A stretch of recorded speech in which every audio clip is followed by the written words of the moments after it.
मला तर हे वांगेच आवडत नाहीत, पण आता मजबुरी, आपण इथं राहतोय म्हणल्यावर खावं तर लागणारच आहे.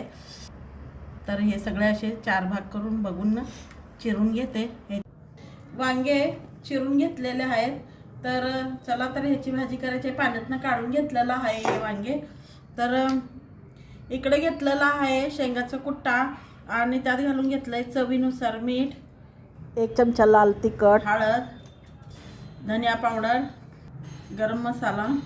तर हे मिक्स करून घेऊया आणि थोडंसं नकळत पाणी घालून असं पेस्ट तयार करून घेऊया आणि वांग्यामध्ये असं भरून घेऊया. सर्व वांगे भरून घ्यायचं झालेलं आहे. तर चला फोडणी देऊया.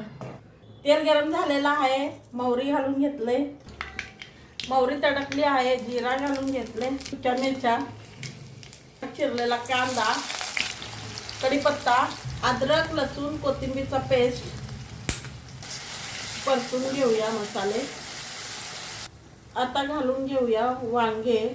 लागलं थोडंसं पाणी घालायचं आहे. मी आता वांगे घालून घेते. थोडंसं वरून मीठ घालून घेते. मसाल्यात घातलेला आहे भरताना. तर आता थोडंसं घालून घेतलेलं आहे. ह्याला वाफलून घेऊया वांग्याला. झाकून सारखं वाफलून घ्यायचं आहे.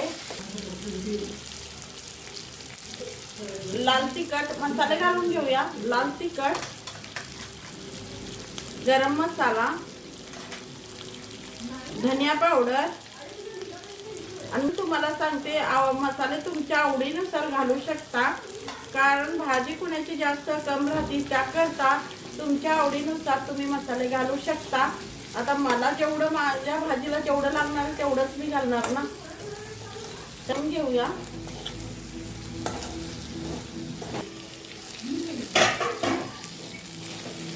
थोडंसं पाणी घालून घेऊया. असं पाणी होतं ते घालून घेतलेलं आहे. मसाल्यामध्ये थोडंसं पाणी घालून थोडंसं शिजून घेऊया. झाकून भाजी चेक करत राहायचं, नाहीतर करपून जात. तर भाजी झाली का बघूया आपण. वाव, कलर तर छान आलेला आहे. भाजी आपली झालेली आहे. तर भाजी बघा किती छान झालेली आहे वांग्याची. तर तुम्ही कशी करता, छान वाटले तर लाईक शेअर जरूर करा. कोथिंबीर करा की